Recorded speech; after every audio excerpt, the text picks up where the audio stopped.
You guys have been telling me about this. The comments in YouTube have been telling me about this. So it is time that we watched it. Chat, it is time for Operation Praying Mantis by the Fat Electrician. We're getting a lot of Fat Electrician videos today, but that's because you guys suggested a fuck ton of Fat Electrician videos.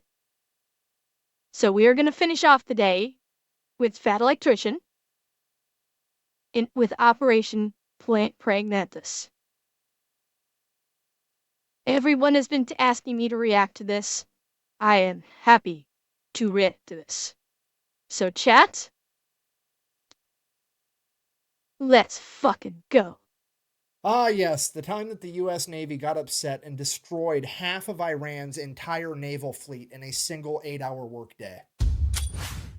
Today we're talking about Operation Praying Mantis. But real quick, this video is sponsored by Zydax Custom Gaming PCs. They are all built right here in America with American-based tech support and a lifetime warranty. It's the computer that I use and the one that I would recommend. I'll have them linked down below if you want to check them out. Let's get to this video. All right, important background info. 1980, Iraq decided to invade Iran. Why? Don't really care. Not pertinent to the story. However, at the end of that war, Iran decides, hey, we're going to pull a page out of the old Art of War by Sun Tzu. We're going to cut off the enemy supply lines, deprive the enemy of nice things. It's going to work out great. Iraq's got a weak navy. We're going to wipe out their navy, and then every time they send out an oil tanker through the Persian Gulf, we're going to blow that up. So they can't sell any liquid dinosaur. They can't make any money. They go broke. We win the war. Hooray. It's a solid plan. So they do exactly that. Yes. Then Kuwait comes out of left field and they're like, hey, we've been financially backing Iraq through this entire war for the past 7 years. We need to make sure they win so we can get our money back. So we're going to go ahead and let Iraq use our oil tankers to export oil. So Iran is like, well, that's an easy problem to solve. I'll just blow up all the Kuwaiti oil tankers as well, which is exactly what they do. But here's the catch. Kuwait at this point in time is like the one major exporter of oil that wasn't really part of OPEC, meaning that they were selling oil on the global market significantly cheaper than everybody else, driving down the entire oil market. And now that their oil tankers are getting blown up as well, it means that Kuwait can no longer sell oil on the cheap,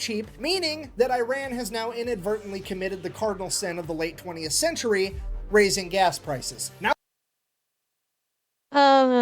you done fucked up now. Who you think this got the attention of? Eh? the entire Western world looks over at the Persian Gulf like, the fuck?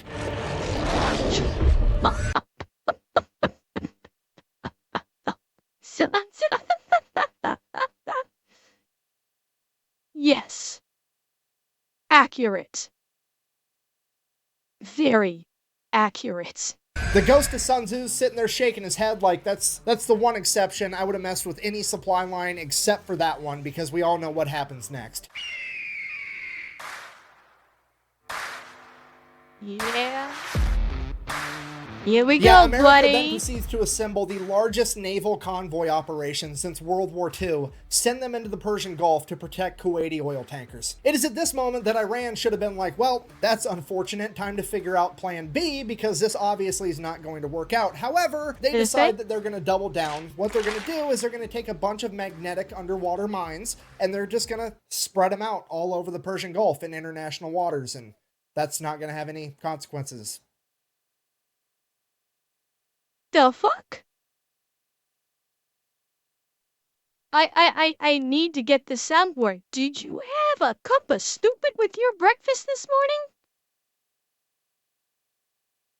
Are you fucking kidding me? They thought it was a good idea to put an aquatic minefield in international waters, and they didn't think this was gonna come back to bite them in the ass?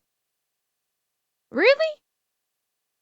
At all. So fast forward April 14th, 1988, the USS Samuel B. Roberts, a guided missile frigate, which is basically brand new at this point, this is like its first big operation, is out there escorting a Kuwaiti oil tanker, and it runs into a minefield, hits a mine, blows up the keel of the ship. The keel is this bottom part right here. It like supports and stabilizes the structure of the entire ship, and it gets blown completely in half. At this point, The only thing holding this boat together is the actual deck. 1 second, everything's fine. The next second, there's a 15-foot wide hole in the bottom of your ship. Everything's on fire and water is rushing in. The USS Samuel B. Roberts took on half of its weight in water in the first minute. This is a catastrophic amount of damage that would sink 99% of ships, but as fate would have it, the crew of the USS Samuel B. Roberts had already been winning competitions for having the best damage control crew in the Navy. So the entire crew gets to work. They're putting out fires, they're plugging holes, they're literally cinching the hull together with steel cables trying to stabilize it because the only thing holding it together is a deck at this point. Over the course of the next 5 hours, the entire crew fights their ass off and somehow manages to get the situation under control and limp the ship all the way back to Dubai where they can... Okay, that is a story all on its own. Holy shit! They were able in 5 hours to save that ship that by all rights should have been at the bottom of the ocean. Yes, absolutely, that could have been a movie. Holy sh... Like, do you want to talk about Alpha Chad? That's a whole fucking boat of Alpha Chads right there. Holy shit. Yeah, correct, Snark Monkey. If it had sunk, yeah, then it would be, 20 years later. You remember that hulking crater that used to be called Iran?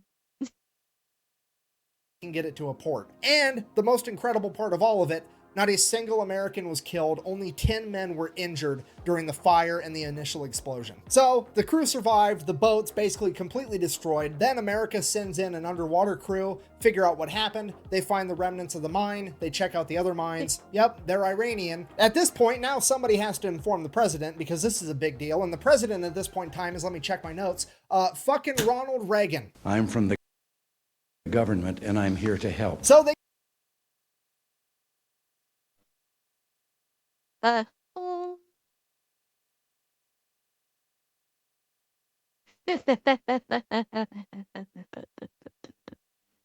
Insert evil laughter here.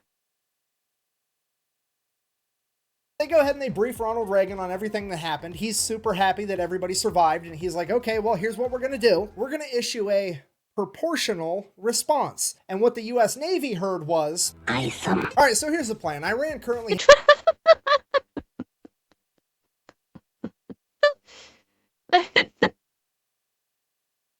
I was not expecting that clip. I was expecting, shall we say, a different clip.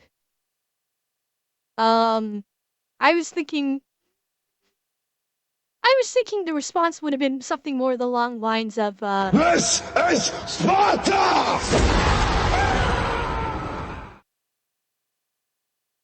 He has 3 oil rigs in the Persian Gulf that are not being used for drilling oil, but as military bases for their naval operations. So the U.S. Navy is going to go ahead and take out all 3 of those. Now, I don't really know what the guided missile frigate to oil rig exchange ratio is, but we're going to go ahead and err on the side of caution and say that it's not quite proportional enough yet. So Iran also really only has like 2 modern naval vessels. That's the Iranian frigate Sahand and the Iranian frigate Sabatland. They're going to go ahead and take out at least one of those, maybe both. We'll see how proportional they want to get. And then by the time they get all that done, that should be a nice 8-hour workday. It'll be time to clock out and go get some ice cream. So in order to get all this done by quitting time, they're going to go ahead and establish 3 different surface attack groups. Each group is going to have 2 destroyers and 1 bonus ship. That bonus ship is either going to be an amphibious landing ship or a frigate. Either way, they're all going to be identified as Bravo, Charlie, and Delta. Bravo group is tasked with taking out 2 oil rigs. Charlie group is tasked with taking out the 1 remaining oil rig. And Delta's mission is to go hunt down those 2 frigates and take them out. And then, just for insurance purposes, we're also going to have the USS Enterprise parked right outside the Persian Gulf to provide air support. You know, let's see, what now? You're gonna have a fucking fully loaded aircraft carrier. Kinda just parked around the block. Just in case. Holy shit. Proportional. in case we need it. So, April 18th, 1988, 4 days after the mining of the USS Samuel B. Roberts, Operation Praying Mantis goes into full swing, and Bravo Group shows up at their oil rig first. At which point, they radio over to the oil rig and inform them that they will be blowing it up in 5 minutes and that they should all leave. So, a bunch of people start leaving. They hop in tugboats and take off. Bravo Group, seeing that they're making an honest effort to actually evacuate, agrees to give them 15 more minutes. So, fast forward 20 minutes later, they send out another radio message, "Hey, time's up." They then fire the 5-inch guns right over the top of the oil rig with the rounds set to airburst, hopefully scaring off any stragglers. And it is at this point that some Iranian military member decides that he is going to audition to be the main character of this story because he hops on a 23mm anti-aircraft gun and opens fire on Bravo Group. No, no. Someone thought they were the main character. No, shame isn't. That's not balls. That's someone that was born with a dunce cap defect. That's what that is. And without skipping a beat, one of the 5-inch guns on one of the destroyers just goes, poof, and just fucking direct hit smokes this dude. Barely touches the rest of the oil rig. This guy, definitely not the main character, but the silver lining, he at least made it into the credits as Baloney Missed Cloud number 1. Now, obviously,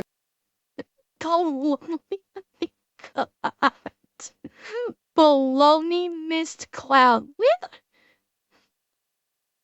This man is a poet. This man is a fucking poet. I'm paraphrasing here, but at this point, Bravo Group radios over to the oil rig one last time, something along the lines of, "Hey, does anybody else need to find out what it's like to chew 5 gum? Or you fuckers ready to quit?" The oil rig finally radios back and is like, yeah, please cease fire. We're gonna leave. So all the Iranian military members leave. Bravo Group decides. What? Oh no. Leave Bao alone. Bao's... She's crazy, but she's adorable. She's adorably crazy. She. You know the crazy hot scale you guys love to use. She's like right there in the middle there. Maybe a little bit higher than crazy scale, but it's fine. Thank you for the follow. Decides to open up on it for a little bit with the 5-inch guns before sending over a couple of Hueys full of Marines. The Marines hop out, place some demo charges, hop back on the helicopters, take off. The entire oil rig blows up, and already things are getting more proportional. And while all that was happening, Charlie Group made it to their first oil rig as well, and pretty much the exact same thing played out. The only differences were Charlie Group didn't have Marines to place the demo charges, they had Navy SEALs, and when the Iranians opened up with the 23mm anti-aircraft guns, they just decided to keep firing 5-inch shells at the oil platform until it burst into flames and burnt the entire thing to the ground. At which... Reporting. Yes.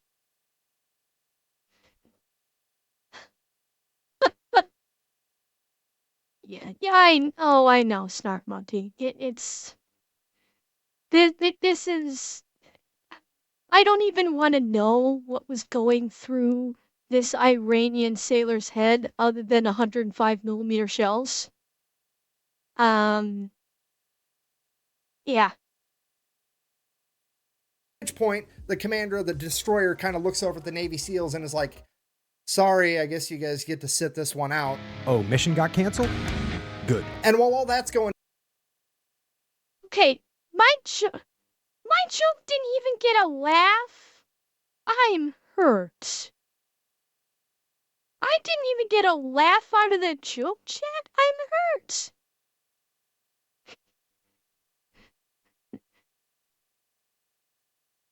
Okay, at least I got a chuckle out of you, Alistair. I thought that was a pretty good joke, honestly. I said the only thing going through that guy's head other than 105mm shells. Okay, so you guys were dying laughing so much that could you type, "I will accept." Acceptable reason for not saying anything then.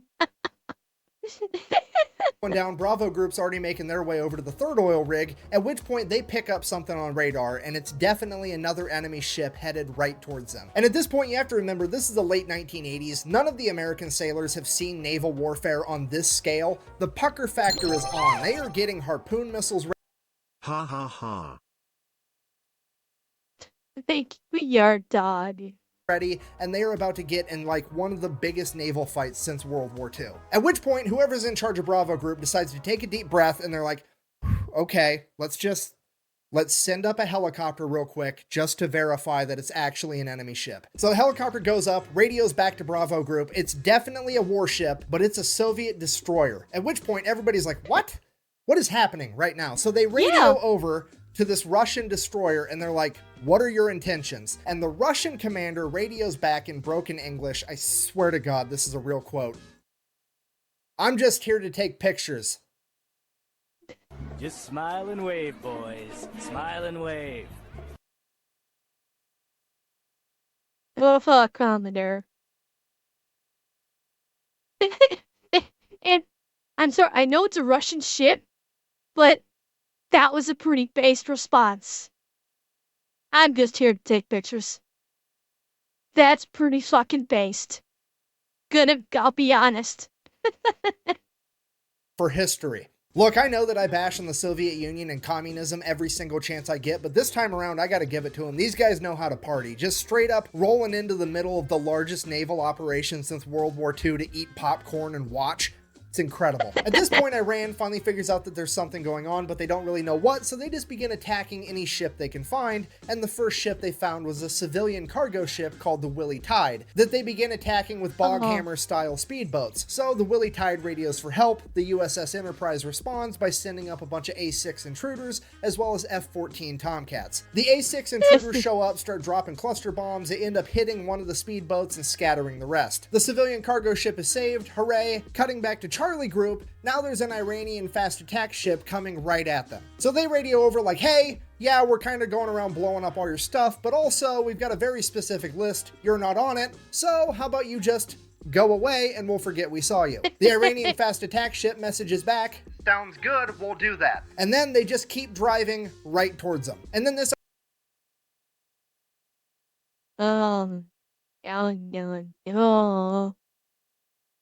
America spanked.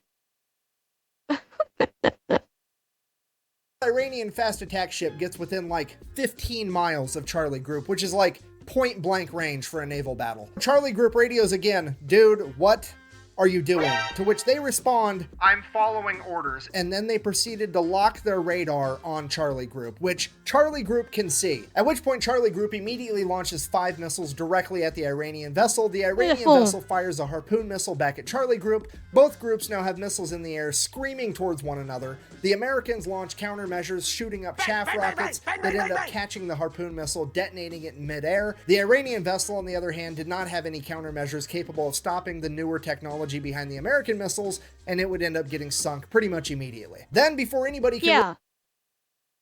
That was that was a little bit of fuck around and find out right there. And yeah, they found out. Well, exactly, Sark. It's like the Iranian ships probably, well, they actually, what he says, they didn't have countermeasures that would be effective against the newer technological missiles. So they probably had the same, like, chaff type missiles that the U.S. ships had that was able to stop the harpoon.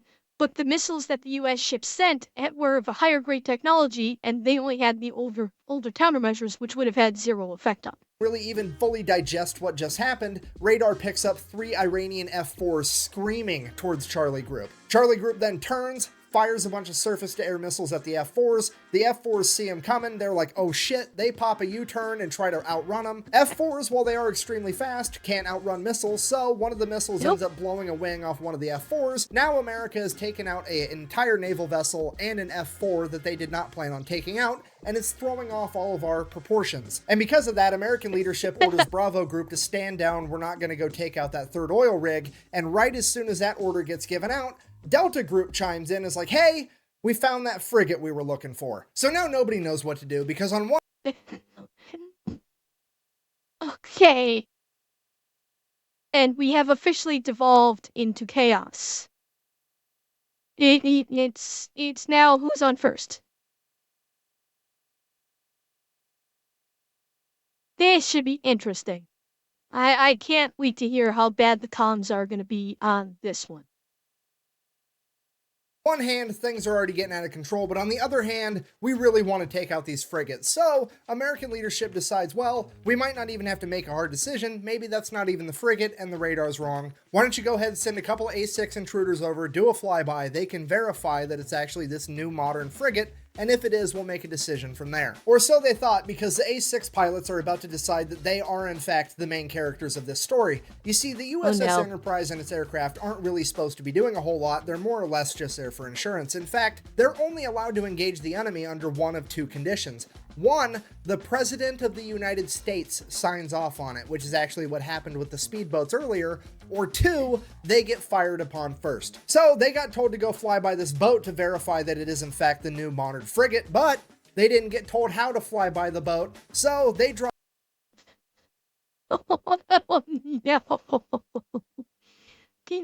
Oh. I'm a meat. First thing that pops in my head. Hang on, I want to get the phrasing right. Ghost Rider, this is Voodoo 3 requesting flyby.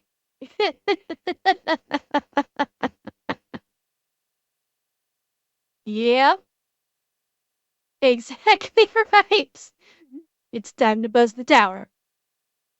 Drop down 50 feet above the water and just gun it, and they buzz the entire ship. So the ship opens fire with its AA guns, but these planes are so low to the water, the AA guns can't actually aim down low enough, so all the anti-aircraft fire goes right over the top of them. They continue to stay low enough till they get out of anti-aircraft gun range, and then they pull up, at which point the ship launches a bunch of surface-to-air missiles at them. They drop chaff as a countermeasure, takes care of those, no big deal. They then go around, do a U-turn, send a radio message to this frigate, "I'm going to sink you now," which they can now legally...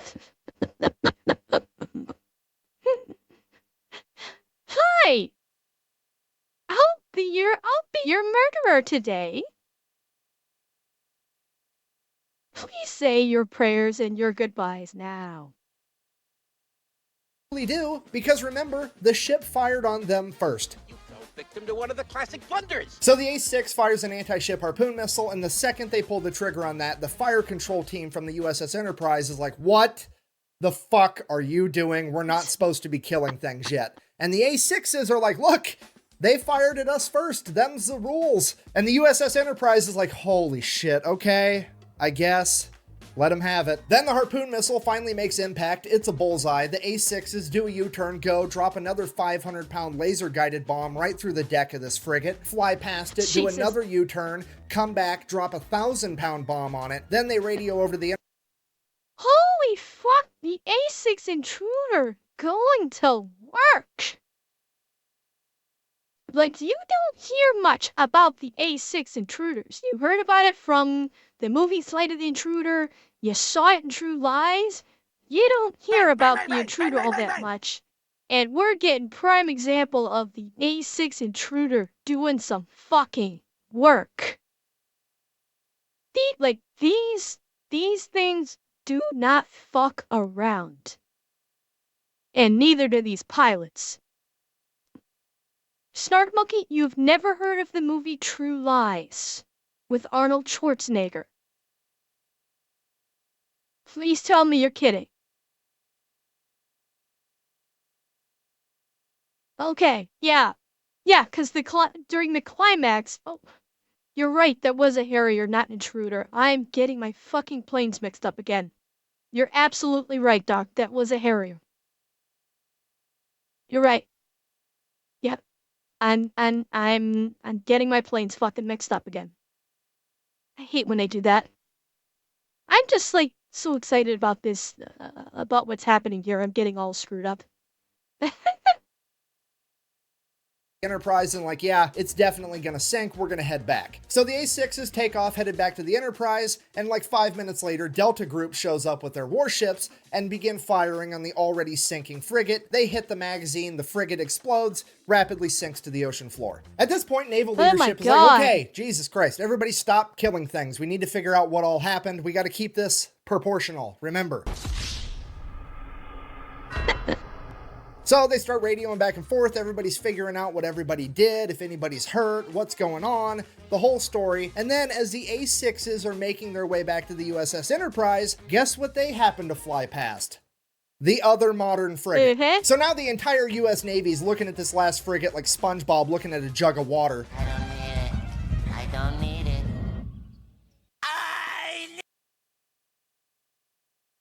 Yeah. But also, like, Yeah, the Navy was looking at this frigate like a bunch of fat guys looking at a cupcake. And drooling. Yeah. And every single one of those sailors on that Iranian frigate was just going, not a single one of them had a clean pair of underwear that day.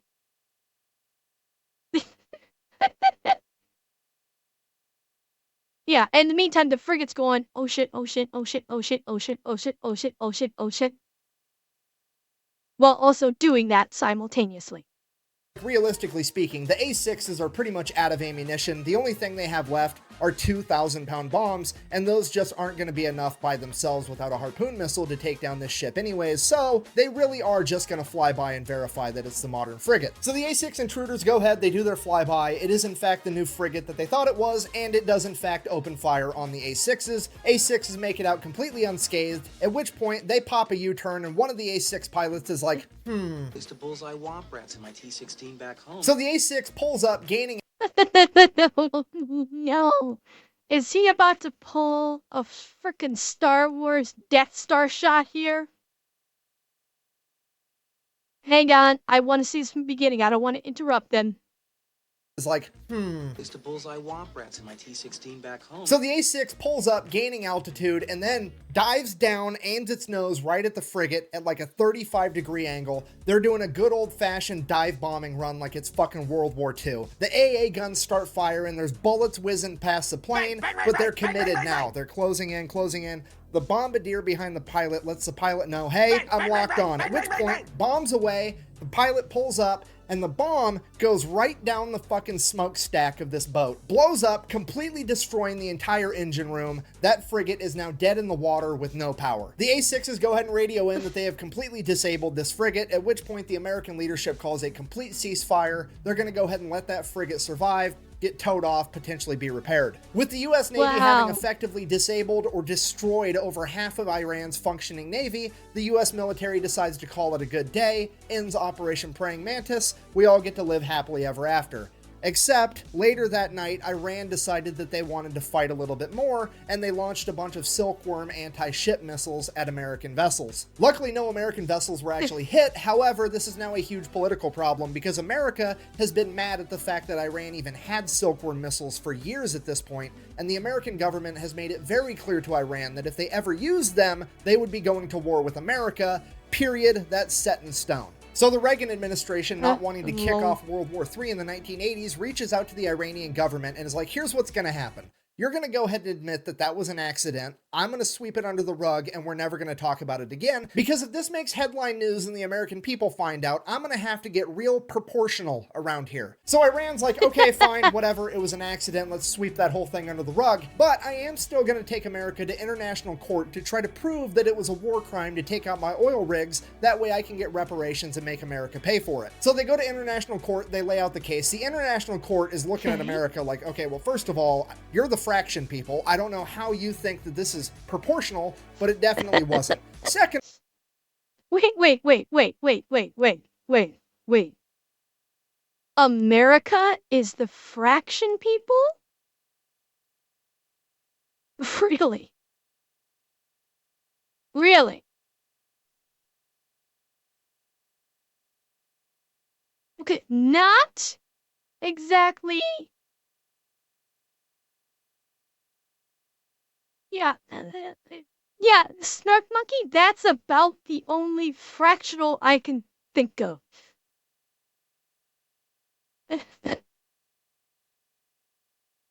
Okay, I can buy that. I can buy that.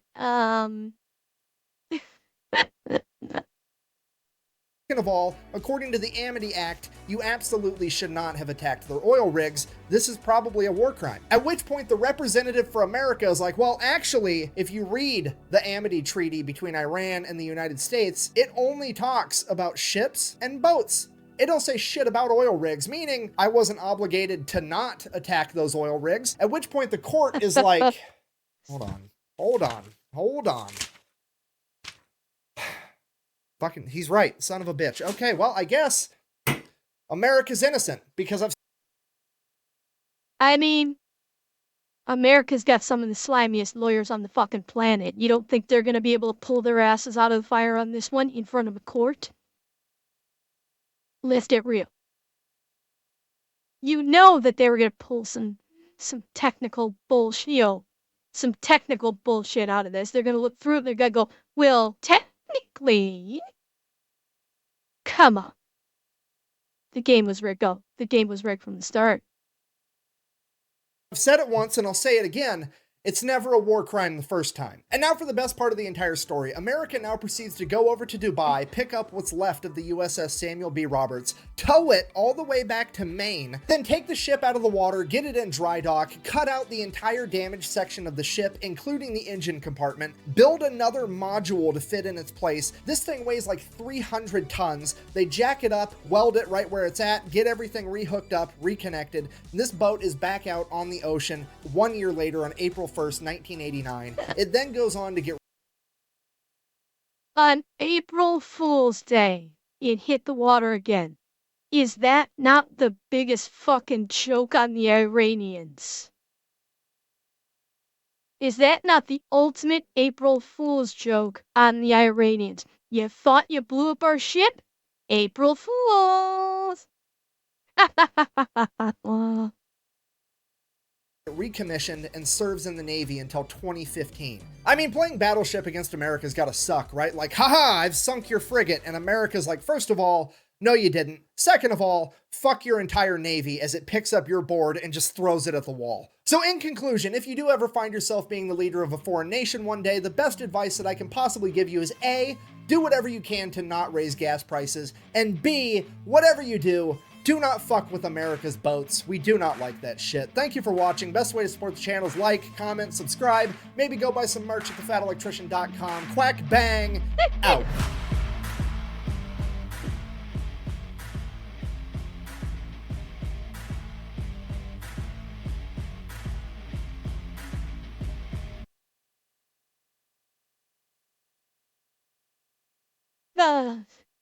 That was good. That was good. It's always fun hearing about America having a proportional response.